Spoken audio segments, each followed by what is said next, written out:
Good morning guys, কেমন আছো সবাই? আশা করছি সবাই ভালো আছো, আমরাও ভালো আছি, মোটামুটি আছি। সবারই একটু একটু শরীর খারাপ। আজকে শুক্রবার, আজকে সকালটা বাইরের ওয়েদারটা দেখতে পাচ্ছ, প্রচণ্ড রৌদ্র উঠেছে, গরমও প্রচণ্ড পড়েছে। এখন সকাল 8টার মতো বাজে। রায়না এখনও ঘুমাচ্ছে, রায়না ঘুম থেকে ওঠেনি। দিকে আমি চা বসিয়ে দেবো।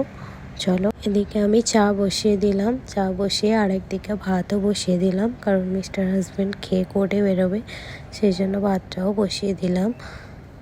তো রায়না ঘুম থেকে উঠে পড়েছে, রায়না ঘুম থেকে উঠে ব্রাশ করছে, তোমরা দেখতে পাচ্ছ ও এখন ব্রাশ করছে। রায়নার শরীরটা একটু খারাপ, তাই ও চোখ মুখ শুকিয়ে গেছে, তোমরা দেখে বুঝতেই পারছো।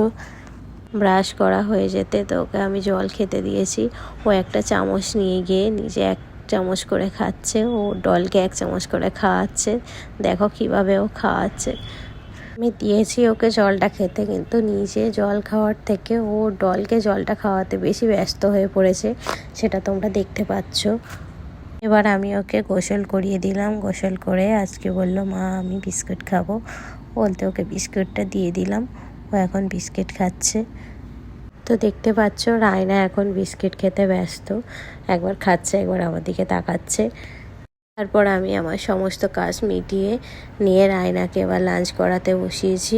রায়না এখন লাঞ্চ করছে, দেখতে পাচ্ছ তোমরা।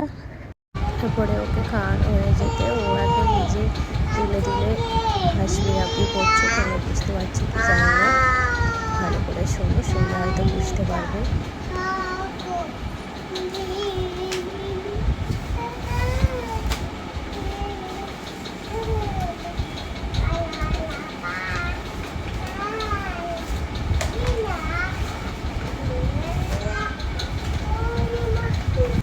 তারপর রায়না ঘুম থেকে উঠলো, রায়না ঘুম থেকে উঠে রায়নাকে খাইয়ে দাইয়ে রেডি করে নিলাম। কাঁদছিল জামা পরবে না বলে। তারপরে আমিও রেডি হয়ে নিলাম।